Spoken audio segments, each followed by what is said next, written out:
John Moses Browning Auto 5 recoil operated semi-automatic design of 1898 was so innovative, so perfect, that it survived basically unchanged for well over a century. Well, Winchester may have passed on this design when it was first offered to them exclusively. Such manufacturers as Fabrique Nationale, Remington Arms, Savage Arms, and Browning Arms themselves developed their own very successful versions, which all became iconic firearms.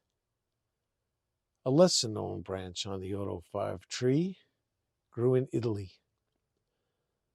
And the fruit on that branch were some of the sweetest. Let's check it out.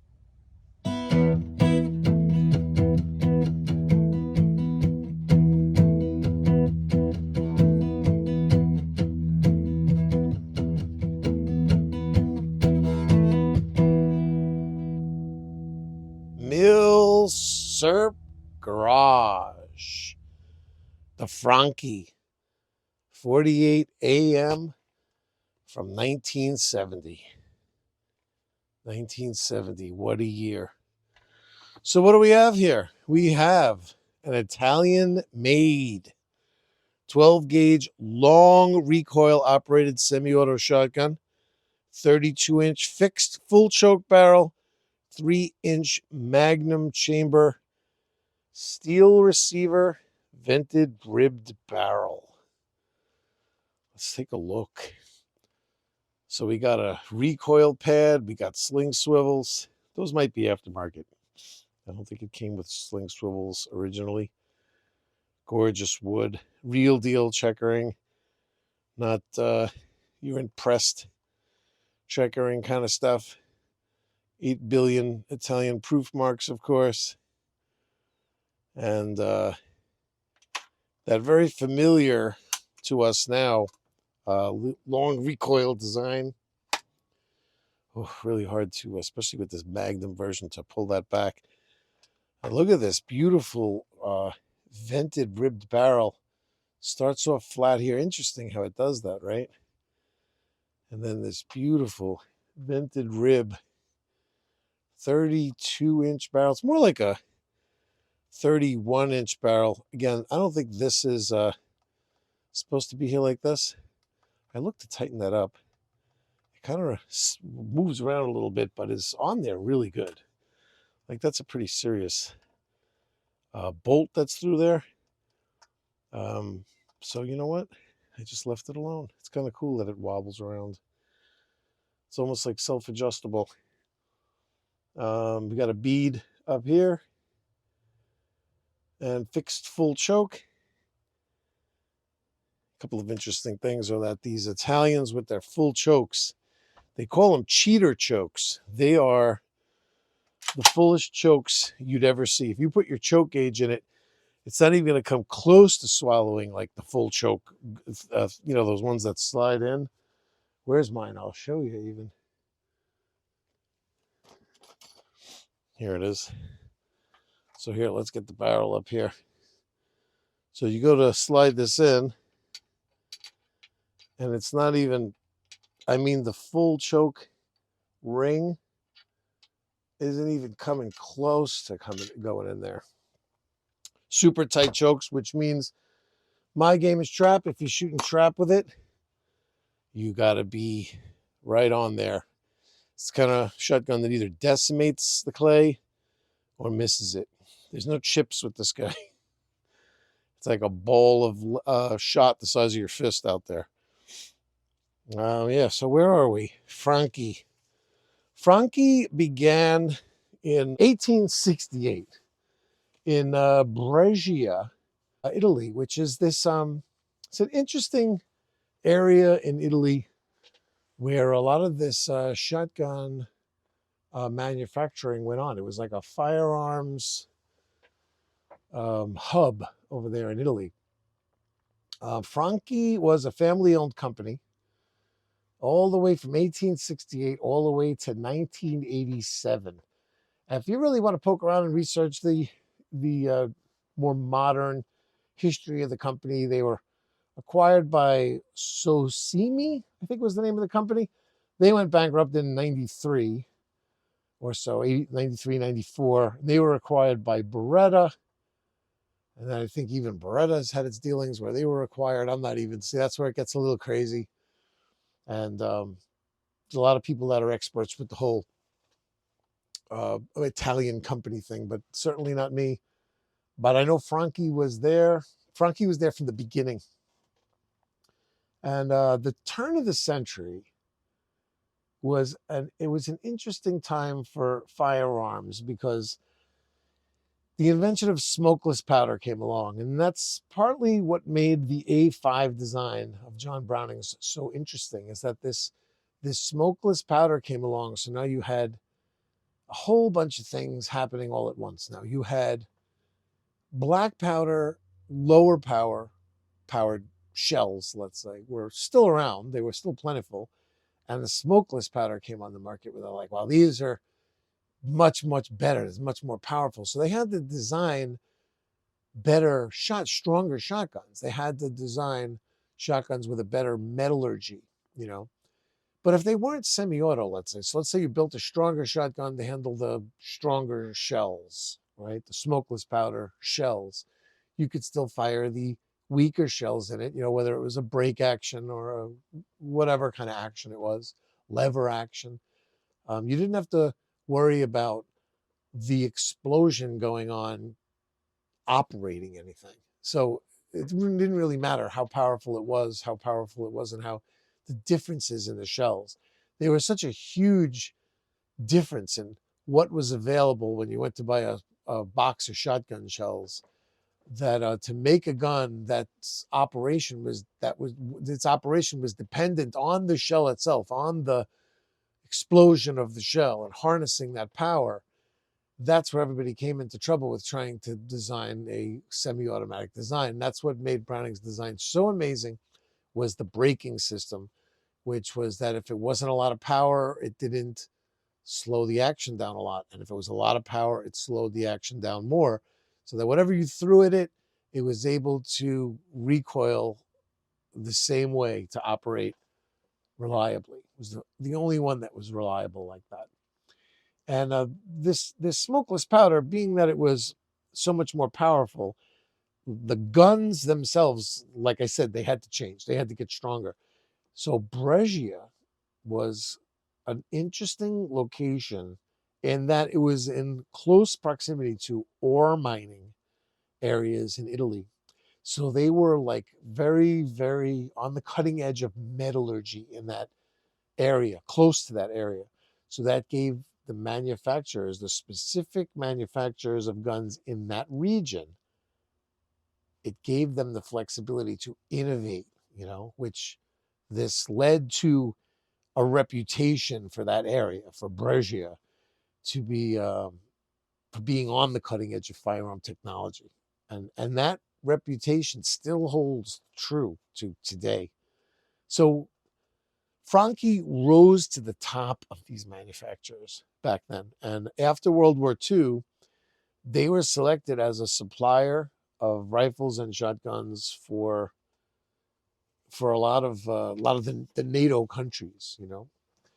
And one of if you remember, like in the Terminator, right? So one of these innovative arms was the Spouse 12, and in this was in 1979.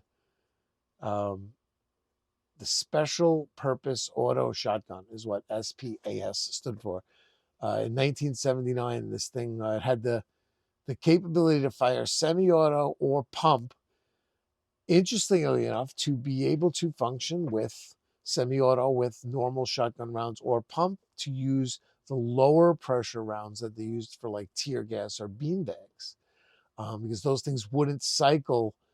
Like say if you were using tear gas in it or beanbags, they wouldn't cycle the action. So it had the ability to use both pump or auto. And you might remember in the Terminator, he actually said, "Those are Italian. You could go pump or auto," and he was absolutely right. It was very accurate, you know. And this isn't the Terminator This is not the furlong on the Harley Terminator. That was Terminator 2. And that was a Winchester 1887 lever action shotgun that was made popular in that. This was the original Terminator in 1984. Um, when he said he actually winds up inside the gun store.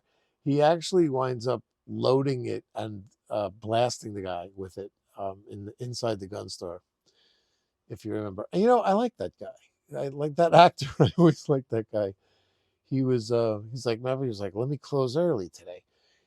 That guy's name was Dick Miller. He was around since the 50s and like the old horror movies. I used to have a thing. I liked old 50s into the 60s horror movies, those terrible movies. But and he was in a lot of them. And he only recently died about 5 years ago, that guy.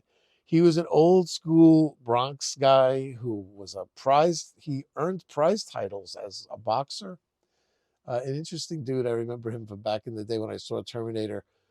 I did remember him from back then. Anyway, the SPAS 12 was renamed the SPAS part of it was renamed the Sporting Purpose Auto Shotgun in 1990 for limited sales in the U.S. with a limited magazine capacity and a fixed stock until 94 when the federal assault weapons ban came in and import stopped. But the ban expired in 2004, but Franchi had already moved on to the SPAS 15 by then, and that was the end of it. But it had an interesting history in this country, whether it was allowed, whether it wasn't allowed, and all it really was just was the same semi-automatic operation that you would use right here with this Italian shotgun. So it didn't really make much of a difference,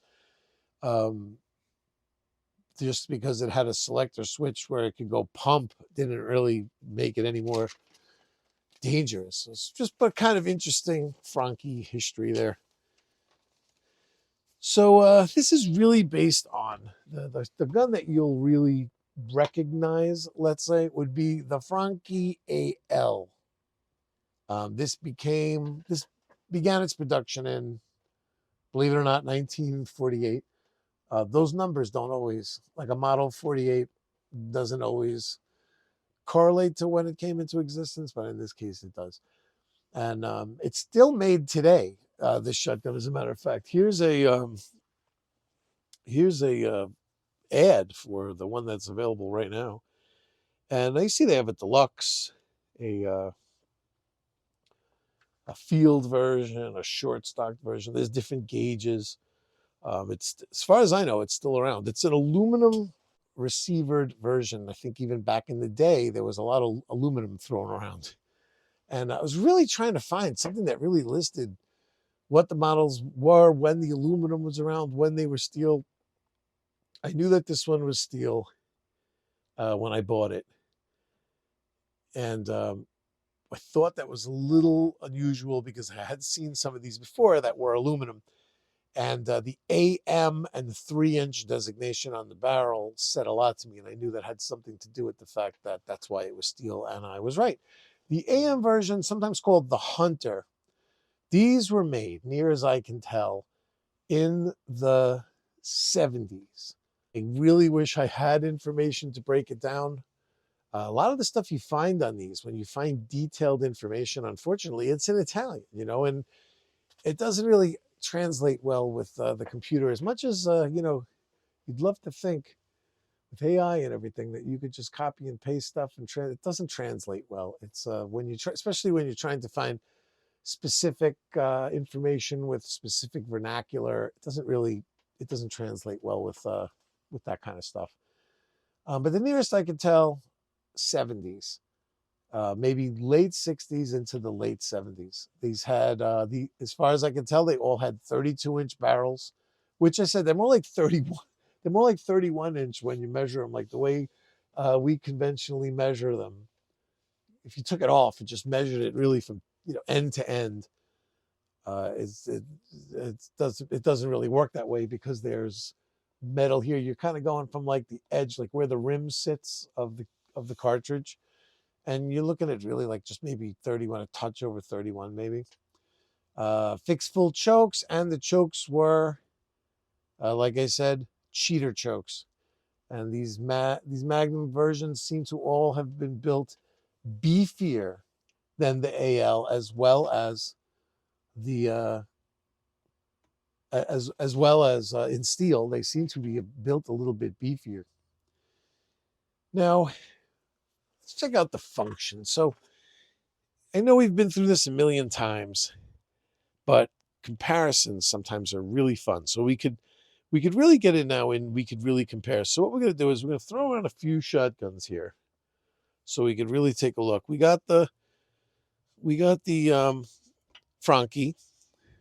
We have the Browning A5 here. We have another Italian gun that's going to visit with us. Looks pretty similar too.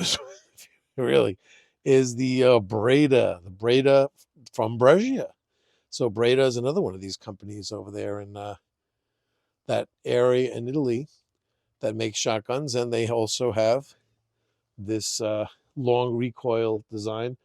I'm going to take a look at how they did the friction rings, how Browning did it, and a little bit of a difference here with the Franchi. So basically, these guys use, I'm going to have to take this away from you for a minute. So all I really did off camera is just compress this so that I could take this cap off because it's very, very tight.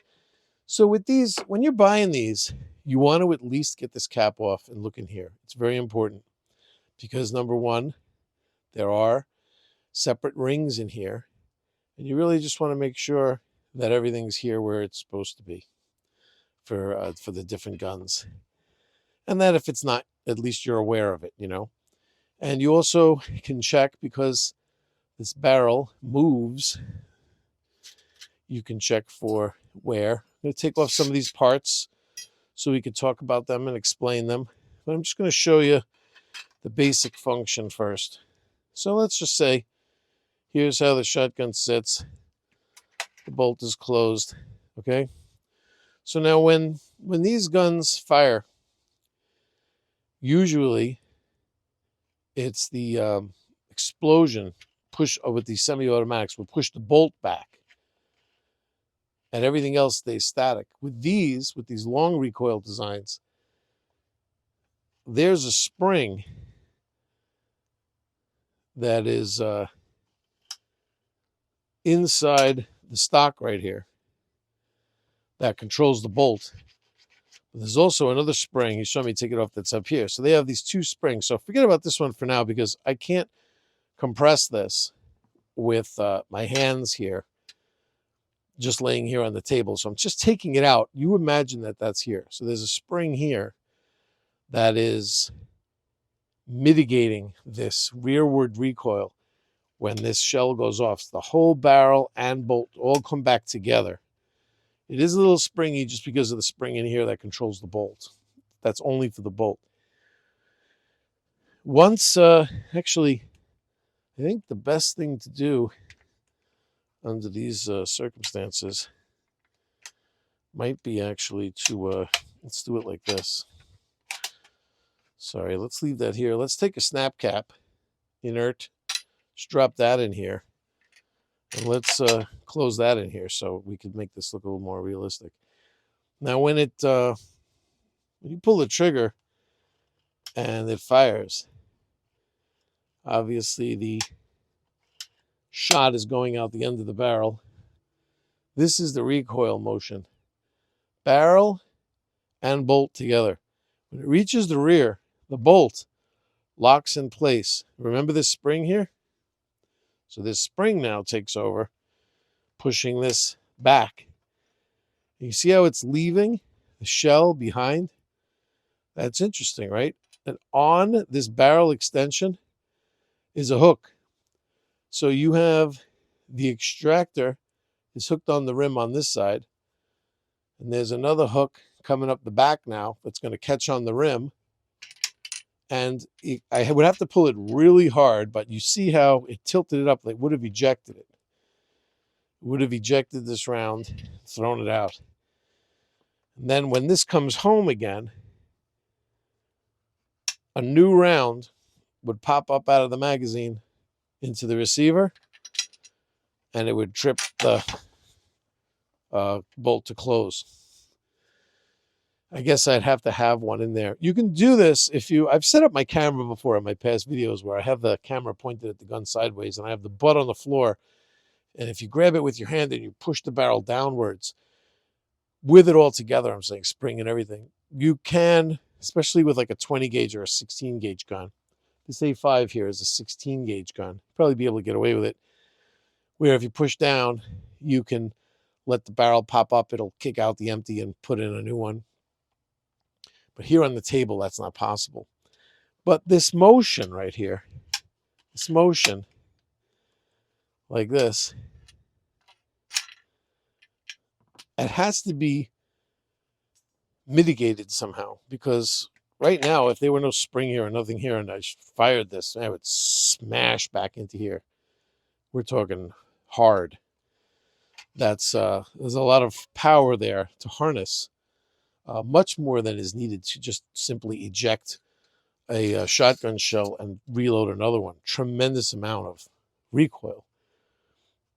So if you put a spring here, okay, so you got a spring, you could probably set it with a spring for just one particular power of shell. You know, whether you used a, you know, even our shells today, slugs are much more, it's throwing out more lead and it's more powerful and buckshot than, you know, than just like birdshot, field loads, you know, like that. It's whole different kinds of power to these shells. Even if you just go get regular shotgun shells, even if you just want shotgun shells for trap shooting, you can get higher speed ones, lower speed, lower pressure. You know, there's all different kinds. So you have to have some kind of system to equalize the amount of recoil. Browning figured that out by coming up with this ingenious system right here. And I know there's a ring missing on here. Guys, there must be guys like screaming at the screen like, you're missing a part. I know that. We'll get to that later on. This is what came inside of this shotgun.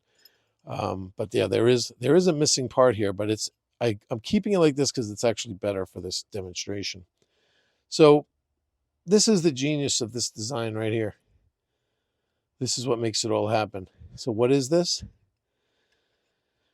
This is called the friction ring to Browning. The Italians called it something different. We'll change to their vernacular later on. But for now, we're discussing Browning. This was called the friction ring. This was called the friction brake. What's missing is the friction spring. Here's a picture of the friction spring. Friction spring goes around, but the design works just fine for just looking to see how it works like this. Now, this ring is a solid ring. There's no split in it. At least I don't think there is. Is there? No, there's no split in it. And right, that would defeat the purpose. And this defeats its own purpose. This is made of bronze. It's not brass, it's bronze. And it has a gap in there. And what that gap does is it's made slightly smaller than the magazine tube here. So if I were to squeeze this shut all the way like that, it wouldn't even fit on here. Wouldn't even fit on here. So if I put this ring on here like this, and then I squeezed it, this gap would be able to I'd be able to close that gap a little bit.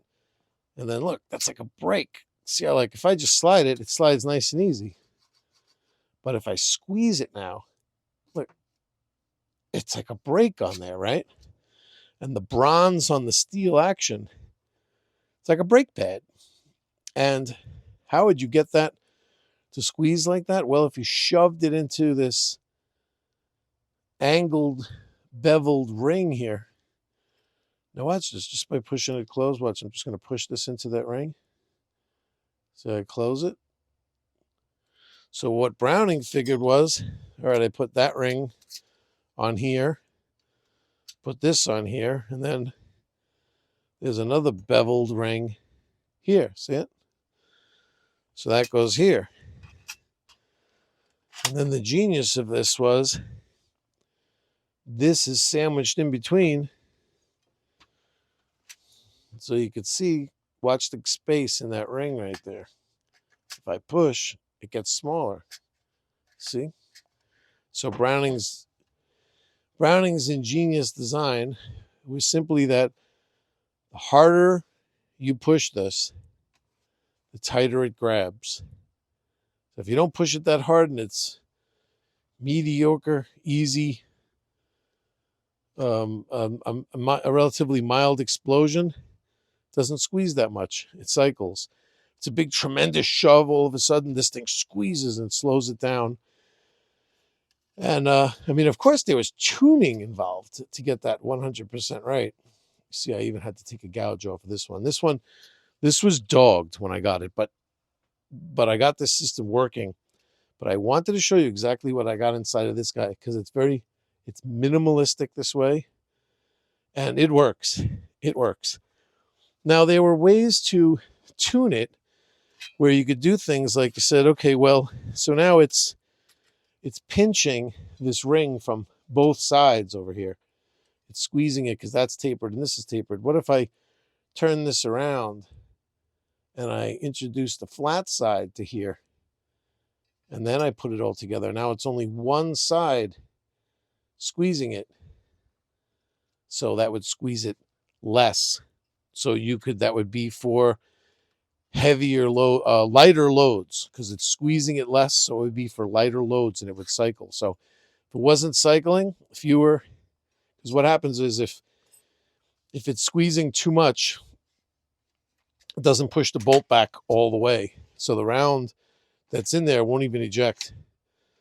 You just still have the empty in there. Or it could push far enough back to kick the round out, but not far enough to pick up another one. So it'll be empty every time after you fire. The chamber will be empty.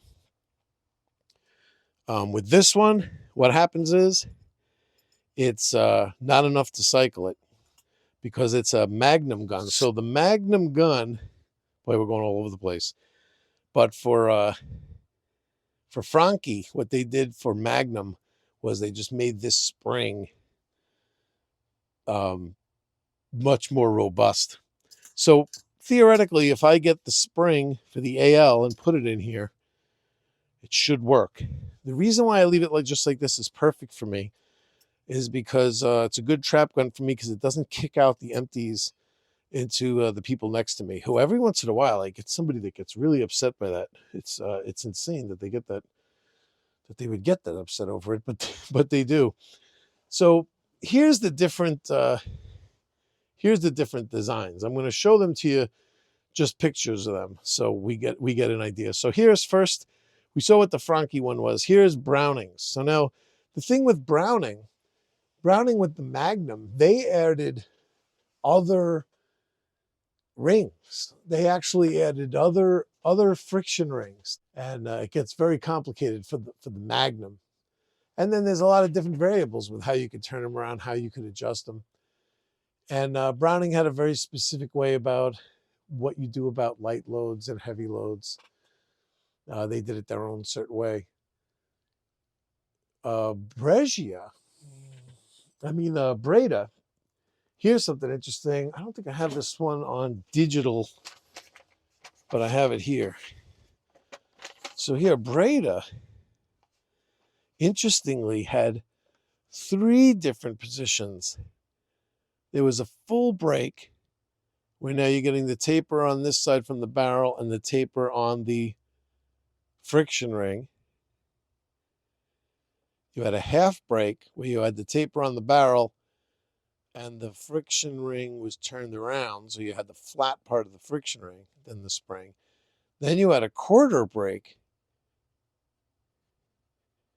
where you actually put See, because there's a flat ring. So let's get inside there. Let's check that out. Let's move all of this stuff up a little bit. I'll show you what I'm talking about.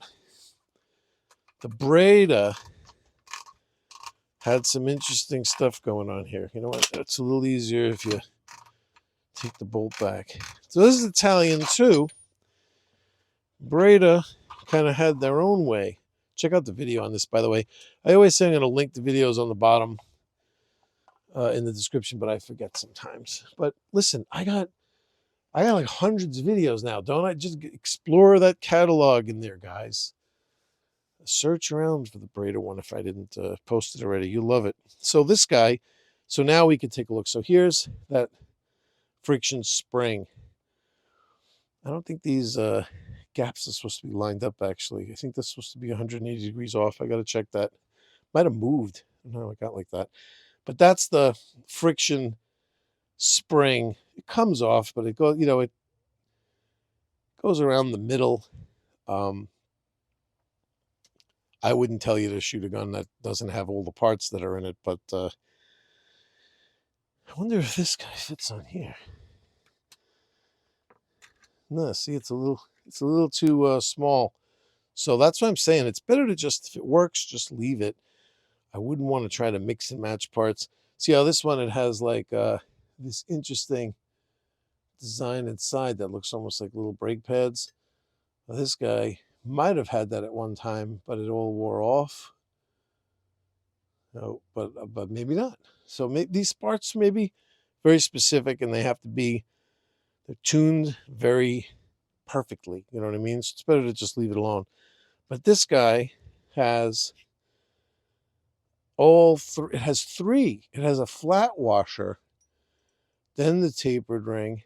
You gotta remember how I had it set up, because I think this guy, it needs to have all the possible amount of braking to not beat this guy up. This guy had to be repaired, actually. Let me take a look. What a video series that was. You should check that out. Oh, yeah. Well, look, and this is holding up. I found a TIG welder to fix that for me, and did some job here to repair the crack that was in this barrel. And yeah, it's holding up. But yeah, see, there's the they all have that. There's the extractor / ejector. It's almost like they're both ejectors, they're both extractors. It's kind of weird. But the Breda has a quarter brake where it puts the tapered ring, look at this, facing into the other tapered ring on the barrel, and then the flat washer on this side. So this is even less of a brake. So you're actually negating both of the tapered rings that would squeeze it. You understand what I'm saying? That's pretty cool, right? So then it's almost like, it's called quarter brake, but it would almost be like no brake. It gets no brake. No brakes here. So, yeah, and then what's inside? Let's take a look at the 16 gauge A5 here. I loosened these caps, by the way, before I did the video. They can be snug. So let's see what's going on inside the A5.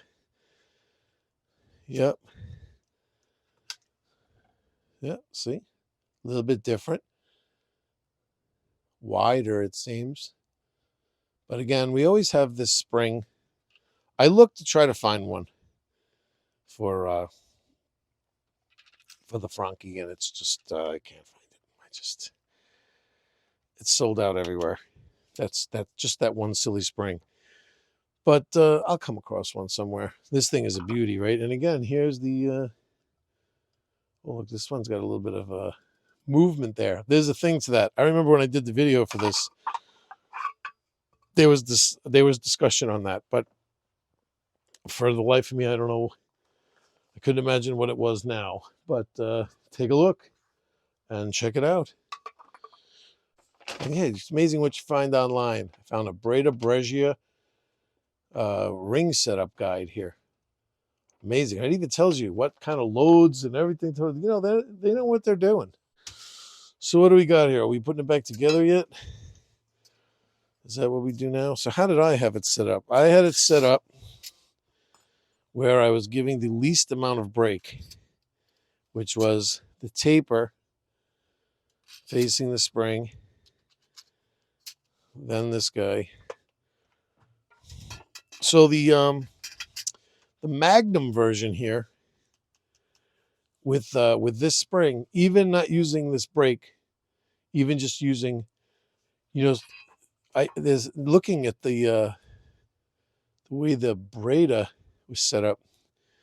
Be interesting to see what would happen, because it was not cycling at all with 2 3/4 inch loads, but I was using mild 2 3/4 inch loads. I was thinking if I had it set up like this, only using this one side of the taper, maybe stronger, like more powerful birdshot loads would, like faster ones with a little more oomph might cycle it, because I think it was coming close to cycling. But now I'm thinking, looking at how Breda did it, maybe if I just put this on like that, and then this on with the flat side like that, then I would be negating that. Hey, that might work. But it's not sanctioned. I don't see where Franchi said that's the way to do it. So it'd be interesting to experiment though. But for now, it works out good for me just like this, because I'm able to not blast, not hit people with the spent shells. Which, am I going to be able to do this in front of you guys? No, there's no way. See, I don't have the strength to squeeze this shut on camera, so I have to stand it up. This is very exciting to do it. You can't see, but stand it up, push down, on the floor, and then just tighten this cap down. So sorry to have to do that off camera, but they're tough. So when you see these in the store and you drop around, these are snap caps again, by the way. You drop a shell in here and you close it, and you like, I'm going to test the extractor, and you go like that, and the shell comes out. That's not really the extractor. It is using the same extractor, but that's not to say that it's going to work when you fire it, because it's not. The whole thing isn't operating. What you're doing in this instance is you're pulling the shell back into the into the ejector. So here's the extractor. There's a claw over here, and it's pulling the shell back into the extractor. So you can see that it's there. It's tilting around to theoretically eject it. But if you fire and it doesn't eject it, don't think the ejector is broken. It could just be that it isn't cycling enough. It isn't powerful. The round isn't powerful enough to cycle it, if that makes any sense. Now, I told you I was going to tell you what Franchi calls the rings. So yeah, let's do that. Franchi calls the rings, they're almost the same. The friction spring is still called the friction spring. The friction ring is still called the friction ring. The other ring, just the ring with the taper in it, that's called the governor ring. So these Model 48s, they are criticized for a couple of things. They're criticized for the abusive recoil. And is a lot of these long recoil designs, I hear people say that. I go to the trap range and they look at that, and I tell them what kind of shotgun it is, or that, it's one of these long recoil designs like the A5. It's a lot of people. It's almost like one of these things, one of these talking points. Like bananas have a lot of potassium kind of talking points. Bananas are nowhere near the top of the potassium, like, like an avocado has 10 times the potassium of a banana, but somehow that just stuck where people, like when you mentioned. And these long recoil designs are always, they have this stigma of tough recoil, when the truth of the matter is, because the barrel recoils like that and everything, it's actually a very soft, springy, cushy type of recoil. You feel it sort of like you feel the others, but it doesn't have that. I mean, a break action shotgun is the one that has the most recoil. There's nothing operating at all. You feel every shot hammering into your shoulder. Any shotgun that doesn't have a moving action, like a pump action or a lever action or a brake action, those are the ones that bash your shoulder. You feel 100% of every Newton of recoil energy right into your bone. The only thing that's going to save you is a recoil pad, or what kind of jacket you got on, something like that. Whereas these, and gas operated, semi-autos, they are the only ones that are mitigating recoil. And these long recoil action, by the nature of the design, has a exceptionally, as far as I'm concerned, an exceptional recoil mitigation factor to this mechanism. The problem with it is, where the stigma comes from, I think, is improper setup. There's so many people. Do you know how many times I go to a gun store, I look at one of these, I take the cap off the magazine tube there, I take it apart. I ask permission before you ever take a gun apart, but I always have to look to see what those rings look like. And I take them apart, and either the friction ring is missing completely, or the friction ring is there, but the ring with the taper, I just, sometimes with this vernacular, you forget which one. So I'll say the tapered ring or the bronze ring. The bronze ring it's almost always there. And I never really see it missing that other collar around it. This was the first time. And when I saw that, I said, maybe, never really understood the use of that. I wish I had Browning here to tell me. He'd probably be like, no, don't ever use it without that. That's what he'd probably tell me.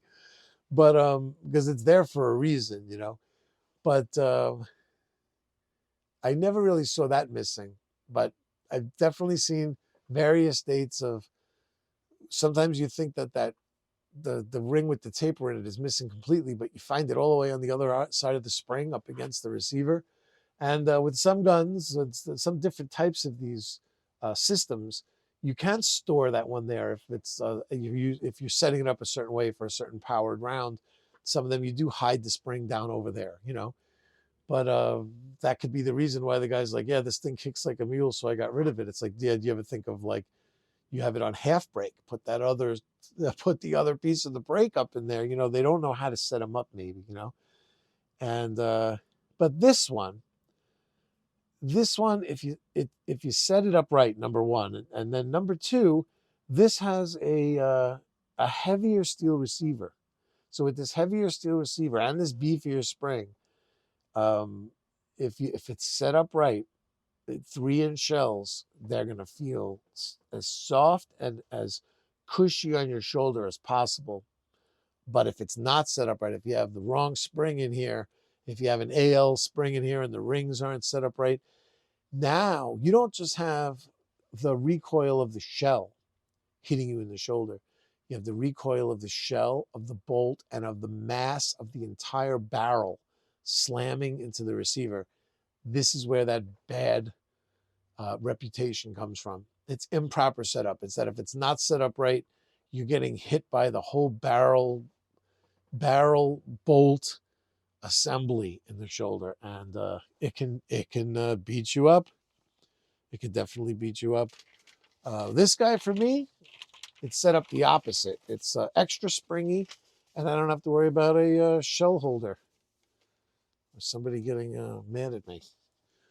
So markings. These things are definitely not short on markings. They have proof marks galore on these things. If you like exploring what these all mean and what the significance is, whatever, these are definitely the guns for you, these Italian guns. The date codes, very interesting. So the date codes, they started in 1945. I mean, the ones that we're concerned with right here. These guns have been around since the 1800s or whatever, these, Franchis. So I'm not saying they're all like this, but for this guy, here's how we date a 1970 vintage. They started a Roman numeral 1 in 1945, and that worked its way all the way up to 1974, which would have been XXX30.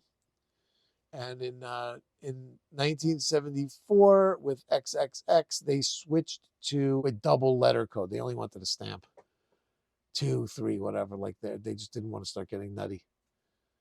I guess even with Roman numerals, it could be like XXVIII, So they just went to double letters. I think they started with AA and then AB, AC, all the way down the line. So this guy is marked XXVI, which dates to 1970 on our chart. And interestingly enough, they also dated the barrels. Here's the date code, a picture of the date code on my barrel, along with all the other billion proof marks. So that's XX. You see it there? It's an XX7 there in the middle. So a lot of times they did that. So instead of XXVII, they would just, the XX would be the 20, and then the leftover one, the odd number, would just be a regular number instead of the Roman numeral. So the date of the barrel comes out to 71, and the barrels also were serial numbered differently. So this is post 1968. So these guys are serial numbered, and the barrels also had a serial number, different serial number. For America, the serial number on the barrel was insignificant until, like, let's say the government, as far as like what the actual serial number of the gun is on the receiver. But they did serial number the barrels. They didn't match them. As far as I know, they didn't match them. I've seen a few of these, and I've never seen those numbers even come close to matching. They're always like totally different, not even sometimes the same amount of characters. And what are the markings on here? We have an SPA Luigi Franchi Brescia made in Italy on here.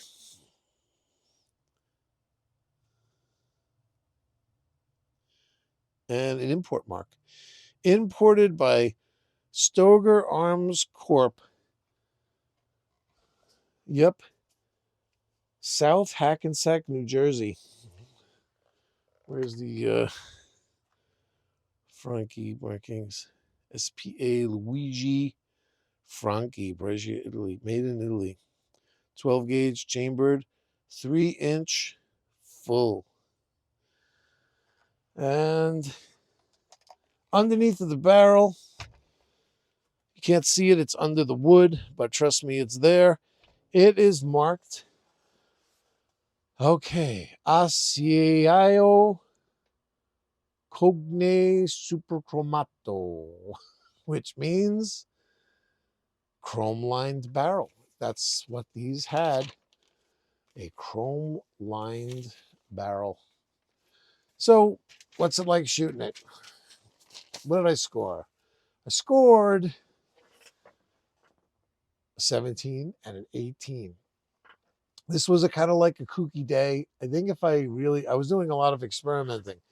So one of these sessions, I had the ring set up a certain way, and then I tried to switch it around a little bit differently. I thought maybe I could get it to cycle. I switched it to the lighter load. I had it set up. You always want to start off first heavy load. No matter, even if it's a Magnum and you're using 2 3/4, whatever it is, you always want to set it up the first time shooting it. You want to set it up as if you had the heaviest load, so that you're not slamming the bolt into the back of the receiver. It didn't cycle them. So I shot that game like that, and then I switched it for lighter loads, and it still didn't cycle. So a lot of my attention was spent on seeing how it was cycling and what was going on. I really was distracted. I think this could be one of those normal guns. It felt like it was hitting good, and I felt like if I was concentrating, I could be in my normal range, which is more of the lower 20s a game. It did not have unusual recoil. It felt light in my hands, even though it was the steel receivered gun. These have a nice long sight radius with a long barrel. I had a comfortable shoulder mount and an easy sight picture. I didn't have to like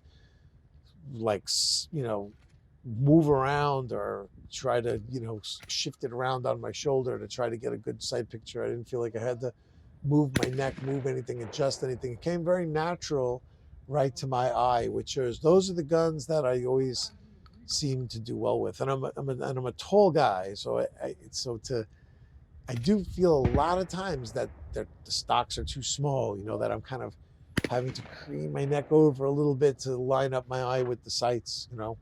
So when I get one that mounts right to my shoulder and I bring it up and I'm looking right down the barrel and I got a perfect sight picture, I know, like even in the store when I'm buying it, I know I'm like, oh, this is what I'm going to shoot good with. I can tell right away. And I'm going to try the AL spring in the future. I think that would be the best thing. I could, because I don't think if I get the friction spring, I don't think that's going to change anything. I mean, if anything, that would make it squeeze it even tighter, you know what I mean? Which is going to make it worse. So, but I'll try to find that spring. It's tough to find, like I said, there are so many different designs. You know how many different springs there are like that? So I don't want to get one that's not the right size and then it's squeezing too hard and it totally messes up the whole dynamics of the gun. It doesn't really seem to be affecting it all that much. Right now it's not ejecting, and so it's not like it's too loose. It's too tight, so that's a good thing. So I'm not sure if that ring is really necessary, this friction spring, but I think I'd like to try the AL spring and see if I can eject shells with it without feeling like I'm beating it up. You know what I mean? If I can eject shells with it set in the for the heavy loads, for the lighter loads, and then if I switched over to a setup for heavier loads and it didn't eject, that would be perfect. Then I would know I'm right in that sweet zone. You know what I'm saying, right? With the AL spring, with the lighter spring. If I could get the lighter spring and end up right between ejecting or not ejecting, depending on whether how I have the ring set up, that would be perfect, if that makes any sense. So overall, this is an A5 variant that is built worthy of John Browning's design. And in my opinion, it's a worthy addition to the family of these awesome long recoil semi-auto shotguns that use this unique function. And yeah, just added to the stable, and it's nice. See, now I can take I have a 20 gauge Breda as well that I love that thing. It's like the only 20 gauge that I ever shot even close to the 20s with. I don't do well with 20 gauge shotguns. And and it's like, it seems like it's a no-brainer. It's less shot. It's not traveling as fast. It's basically, it's just less shot. You're throwing less shot at the target, and the target isn't getting any bigger or closer. It's the same game with less shots. So you'd only figure you're going to hit less of them. And I know there's some 20 gauge fans out there that would probably tell me no, that for some reason it's better. But I mean, that's the way I look at it. I'm just looking at it like just statistically. It's less shot would mean you hit it less. And that definitely is how it works out for me. But that gun is an anomaly for me. I like to go back and watch that video again. I got a video. I don't know if I did one video on both of those shotguns or separate videos. I think I did one for both of them. But I think I have a video up for a round of trap with each one. I want to go back and check those out again. If the video stays up long enough, when you watch it, you're actually entertained by it because you totally forgot what you said. You totally forgot the history. You totally forgot everything. And you're sitting there actually being educated by yourself, which is pretty unique. That's the weird, unique thing of having this YouTube channel, is that even years down the line, these are still up there. And I'm not even making these videos anymore. I have a nice library of guns I've played with where I could watch these detailed videos of how I felt about them. It's pretty cool.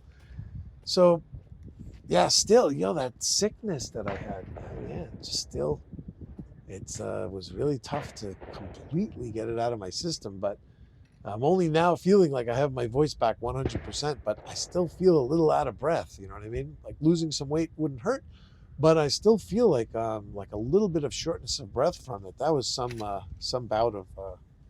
Don't ever get that. Don't ever get a severe respiratory infection. It's horrible. So YouTube's doing all right. You guys got a lot of support during that period. I'd love to make more videos, but let me tell you, man, it's just been cold. Like winter just came on strong, and I do these videos in an unheated. The Milsar garage is not heated, unfortunately, and it's really tough to get out of here and do videos when it's like 9. So bear with me. The warm weather's coming, and we got a lot on the agenda. We're gonna have ourselves a lot of fun. I really appreciate the support. Thanks for you guys hanging in here, and Franchi. They make a lot of really cool shotguns. And this is my first Franchi.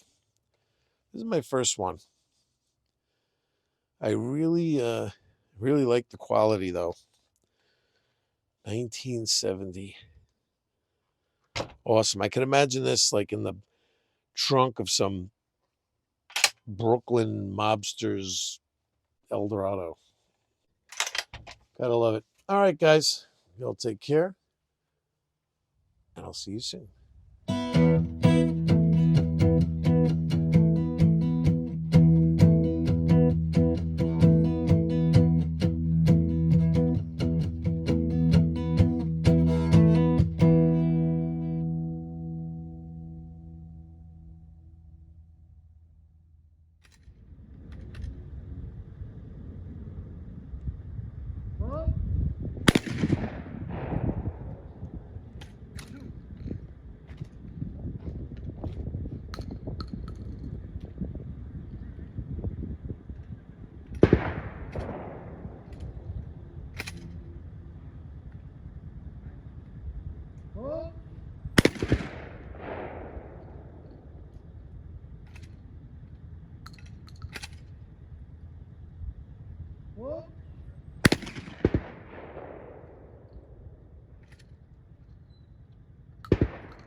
One.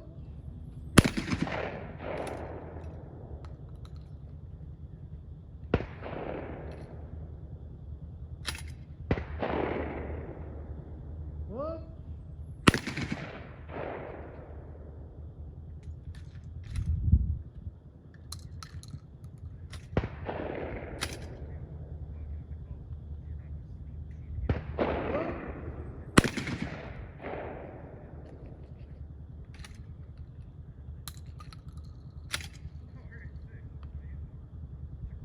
Huh?